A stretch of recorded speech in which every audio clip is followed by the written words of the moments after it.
Amahoro y'Imana abane namwe. Ndabasengera kandi ndabaha umugisha mu izina rya Yesu Kristo. Ijuru rize rikorere mu bibazo byanyu, mu miryango yanyu no mu buzima bwanyu bwa minsi yose ku isi. Ubuntu bw'Imana bubane namwe kandi ukubaho kwiwe kubayobore iminsi yose. Uyu munsi turatangura igice cya gatatu cy'inyigisho yacu yerekeye ikimazi. Umutwe w'inyigisho y'uyu munsi ni urutonde canke agenda y'Imana. Mu bice bibiri byabanje narabigishije icyo ikimazi ari cyo nk'uko Imana ibibona n'icyo ishaka. Nizera ko umwami yabafashije gutahura ko ikimazi atari gusa igikorwa cy'idini, ahubwo ko ari ubuzima bwose bushikirijwe mu maboko yiwe. Ariko umuntu yoshobora kubaza iki kibazo: ni kubera iki Imana ishaka kuganza ubuzima bwanje bwose?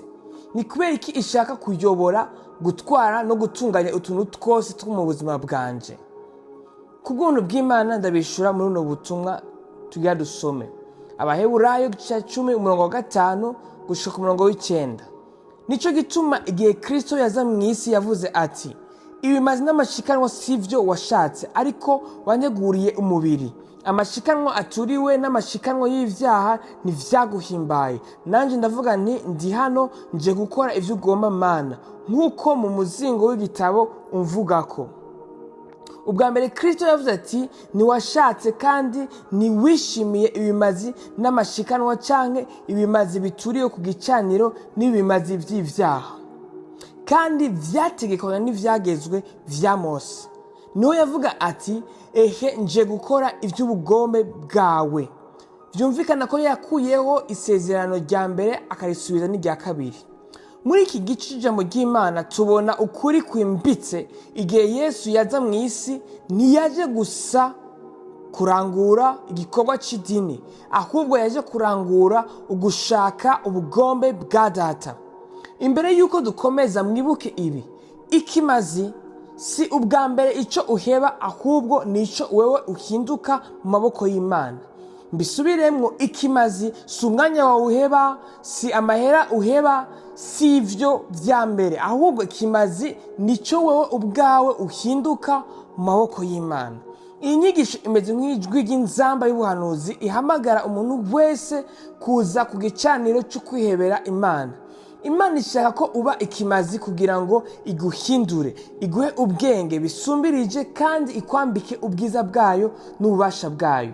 Yesu niyitanze ku Mana atampamvu, yari aje kurangura urutonde, agenda ya Data rwari rwarashinzwe kuva kera cyane. Yesu yari azi ko iki gikorwa cyo gukiza abantu kitari kizoba cyoroshe. No muri Getsemane muvyibutse, yumvise uburemere bw'icyo gikorwa gushikaho asaba ko igikombe kimurengana. Ariko naho hari imibabaro, ingorane, yahisemo kugamburukira ugushaka kwa Data.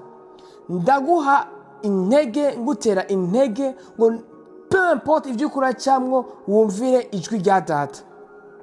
Iyo hataba ukwiyegurira Imana kuye kose, iyo atihereza nk'umwagazi w'intama uja gutangwa nk'ikimazi, Yesu ntiyari kurangura igikorwa yari yahawe. Nico gituma imibiri yacu n'ubuzima bwacu bwose bitegerezwa kuba ikimazi. Muri Bibiliya iyo bavuga ikimazi bitwibutsa ishusho y'umwagazi w'intama ujanywe gutangwa ko ikimazi kandi utagwana. Ugereranya ubuzima bushizwe mu maboko y'Imana bwose. Nsenga kugira ngo nawe wemere nka Kristo kwishikiriza umwami ubuzima bwawe bwose, ubuzima bugengwa n'ubugombe bwiwe. Ijambo ry'Imana rivuga mu Baheburayo 10 yuko Imana itashaka gusa ibimazi, amashikano cyangwa ibintu biboneka inyuma, ahubwo ko yateguye umubiri kugira ngo ugushaka kwayo kuranguke. Kuva kera abantu barashikanira Imana ibimazi, ibimasa, imyagazi y'intama, ubutunzi n'ibindi bintu byinshi harimo n'inzahabu. Ariko Imana yarondera ikintu kirushirije gose. Imana yarondera umuntu kuruta ubutunzi bwiwe. Simvuga ko gutanga umwanya wawe, amahera yawe, gushigikira igikorwa cy'Imana canke ugufasha abakene ari bibi. Oya, ivyo bintu ni vyiza. iyo bikozwe hakurikijwe ubuyobozi bw'Imana. Ariko ikintu ca mbere Imana ishaka kwakira kuri wewe ni ubuzima bwawe bwose, kuko iyo Imana ifise ubuzima bwawe niyo iyobora intambwe zawe, ingingo ufata ndetse n'ibikorwa byawe by'urukundo n'ubugiraneza. Bibiliya ivuga ati, ehe ndaje gukora ubugome bwawe. Aya majambo atwereka ko Yesu yari azi uruhara rwiwe mu mugambi w'Imana w'ibihe bidashira. Nawe menya ibi, ubuzima bwawe si impanuka. Bibiliya itwereka ko Imana yari izi iminsi yacu itaragera no kuvuka kwacu. Yateguriye imbere ibikorwa byiza abari muri Kristo kugira ngo babikore babigendereremo. Hariho rero urutonde, agenda y'Imana rufitaniye isano n'ubuzima bwawe. Umuntu wese avuka ku isi afise ihamagarwa n'igikorwa Imana ishaka kurangurira muri we.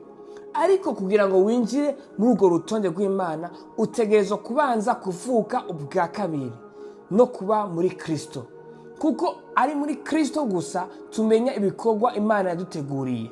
Birababaje kubona abantu bamwe bava kuri iyi si bataranguye ngo bashitse ivy'Imana yari yarabateguriye, kubera ko banse Yesu Kristo cyangwa kubera ko babayeho batamenye umugambi w'Imana. Nk'uko Bibiliya ibivuga, abantu barapfa kubera ukutamenya. Ariko uno munsi Imana ishaka kuguhumura amaso, kandi ndatura mu kwiza yuko amaso yawe y'umutima n'ubwenge ahumuka. Hariho ikibanza cyawe mu rutonde, muri agenda yayo. Hariho n'igikorwa gishinzwe ubuzima bwawe. Kera hariho igihe cyabayeho cya Aburahamu, Mose na Yosuwa. Hariho igihe cya Yesu Kristo, habayeho n'igihe cy'intumwa ziwe. Hariho igihe cya Timoteyo, cya Billy Graham n'abandi bakozi b'Imana benshi ntovugira hano. Ariko uyu munsi ni igihe cyawe, ni igihe canje, ni isaha yawe. Imana iriko iraguhamagara, kandi Imana ntihamagara gusa abigisha ijambo ryayo cyangwa abavugabutumwa. Mu bwami bwayo hariho ingabire zitandukanye n'imihamagaro itandukanye. Hariho ab'Imana ihamagarira gufasha imfuvyi, hariho ab'Imana ihamagarira mu bibanza by'ubuyobozi no gufata ingingo nka Yosefu na Dawidi na Daniyeli bari muri politike. Hariho abagore Imana ihamagarira kugira ngo babyare kandi barere abana bazohindura amahanga cyangwa se amageneration, nka Mariya nyina wa Yesu cyangwa Ana nyina w'umuhanuzi Samweli. Hariho n'abandi Imana ihamagarira kugira ngo bashigikire igikorwa cyayo mu buryo butandukanye. Ufise ikibanza mu vyiyumviro vy'Imana, ufise ikibanza mu rutonde rw'Imana. Hariho igikorwa gishinzwe buno buzima bwawe ubayeho. None ndakubaza ikibazo, wifuza kuba ikimazi? Wifuza kuba igikoresho gikomeye kiri mu maboko y'Imana? Emera iri hamagarwa, ishikirize witange ku gicaniro c'Umwami Yesu Kristo. Ba ikimazi ceranda kandi gishimwa n'Imana, kandi uzobona ubwiza bwayo bwiyerekana mu buzima bwawe. Amina. Imana iguhezagire cyane. Ndagusengera ngo mu izina rya Yesu Kristo amaso y'imwemu yawe y'umutima ahumuke, ubwenge bwawe be honuvere mu izina rya Yesu Kristo. Natuye kudapfa kubwo ukutamenya, natuye yuko usubira mu kibanza cy'umuhamagaro wawe, usubira mu kibanza cya agenda y'Imana ku buzima bwawe, kandi ubwiza bw'Imana, ubushobozi bw'Imana, ubwenge bw'Imana n'ubuntu bwayo bube kuri wewe mu izina rya Yesu Kristo. Ukwizera kw'Imana kuzura umutima wawe, kuguheshe kumvira, kuguheshe ishaka ry'Imana ry'ubutumwa bwiza n'ubwami bwayo, ngo wumve uruhara ufise muri agenda y'Imana, kandi nawe ube ufatanyije n'Imana gushitsa ubugome bwayo no kubona ubwiza bwayo mu gihe cyawe washiriho hano ku isi. Ni mu izina rya Yesu Kristo mbigusengeye, amen. Emmanuel, Yesu Kristo ari kumwe nawe. Hallelujah.